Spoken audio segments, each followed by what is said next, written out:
Chapter 2. After dinner that night, I went to my bedroom and shut my door. Then I sat down at my desk with a pad of paper and a sharpened pencil. I had 3 things to do: the composition on decorum, my homework, and some thinking about the Babysitters Club. I planned to do them in that order, grossest first. I looked up decorum in my dictionary. It said, conformity to social convention, propriety. See synonyms at etiquette. I had to look up both propriety and etiquette before I got the picture. Then I understood I'd been rude. Why hadn't Mr. Redmont just said so? It would have made things a lot simpler. So I wrote down some stuff about how being rude was distracting to other students and made Stony Brook Middle School look bad to visitors. I counted the words. 98. So I added the end with a great big flourish and hoped for the best. Then I did the math assignment and read about Paraguay for social studies. And then it was time to think about the Babysitters Club. I smoothed out a fresh piece of paper and started making a list. Number 1, members. Me, Marianne, Claudia, who else? Number 2, advertising. Flyers, telephone, newspaper. 3, set up meeting times when clients can call to line up sitters. Where to meet. 4, weekly dues for expenses. My idea was that Marianne and Claudia and I would form a club to do babysitting. We would tell people, our clients, that at certain times during the week we could all be reached at one number. We would hold our meetings during those times. That way, when someone needed a sitter, he or she could make one phone call and reach 3 different people. One of us would be available for sure.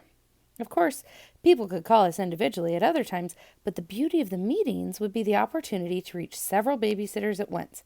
That way, our clients wouldn't have to go through what Mom had just gone through at dinner. We would have to advertise ourselves, I decided.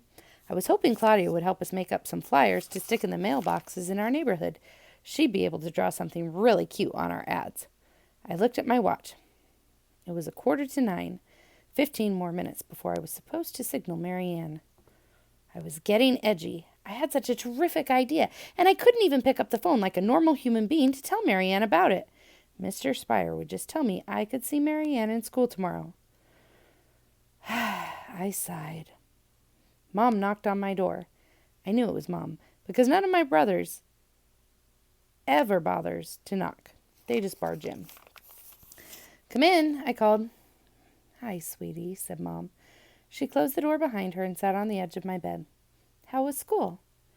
Mom tries to spend a little time alone with each of us kids every day. She feels guilty that she and my father are divorced and that she has to work full-time to support us. She's told us so. I wish she wouldn't feel guilty. It's not her fault that Dad ran off to California and got married again and doesn't send Mom much child support money. Mom says she doesn't want more money, though. She has a terrific job at this big company in Stamford, and she likes the fact that she can support us so well. It makes her feel proud and independent. But she still feels guilty. My father can be sort of a jerk sometimes. He hasn't called us in over a year, and he even forgot my 12th birthday last month. I paused, trying to think of a way to answer Mom's question without telling her about the composition I'd had to write. Christy, Mom asked. It was fine. Okay, what happened? There is absolutely no fooling Mom. Well, I said, you know how hot it was today? Yes. And you know how sometimes a hot day can seem really long? Christy, get to the point. So I did. And Mom laughed. Then she read my composition and said she thought it was fine. I asked her if she thought the end would count as the 99th and 100th word, and she smiled and said she hoped so. My mom is really great. When she left to go talk to Sam, it was 9 o'clock. I got out my flashlight, turned off the lamp by my desk, and stood at the window that faced Marianne's room. I flashed the light once to let her know I was there. She flashed back. Good, she was ready.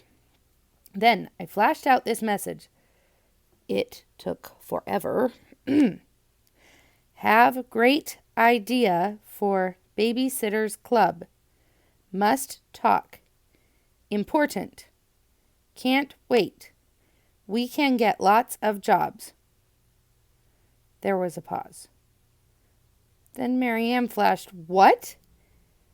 And I had to start all over again. I shortened the message. At last Mary Ann flashed, "Terrific. See you tomorrow."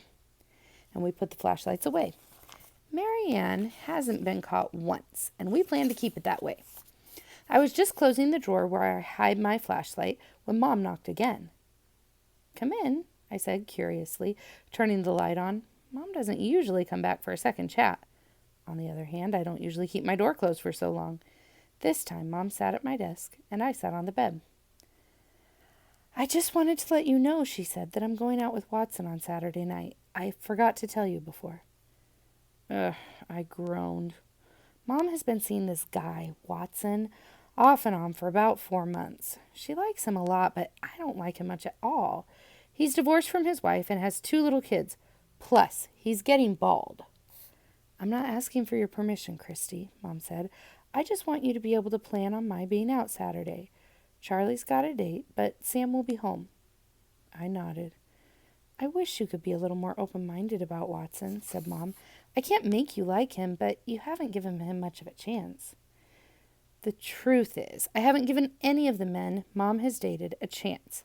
I'm afraid that if I break down and treat them nicely, one of them might marry Mom. Then, what could happen then? Think what could happen then. We're happy the way we are. "One more thing," said Mom. "This is Watson's weekend to have the children, and he has to work on Saturday morning. He doesn't like it, but that's the way it is. He wondered if you'd babysit for Andrew and Karen while he's at the office." I shook my head. "Watson has asked me at least 3 times to sit for his kids, but I won't do it. I don't want to have anything to do with him or his family. I either make up an excuse or else I flatly refuse." "Okay," said Mom, "it's your choice." She sounded as if she meant, "It's your funeral." But she came over to me and kissed the top of my head, so I knew she wasn't angry. "Going to bed soon?" she asked. "Yeah. You can leave the door open," I told her as she left my room. I said goodnight to my brothers, and a half hour later I crawled into bed. Louis sacked out next to me. I lay there stroking him and thinking about Mom and Watson and Andrew and Karen. Then I remembered the Babysitters Club and cheered up. Tomorrow couldn't come fast enough.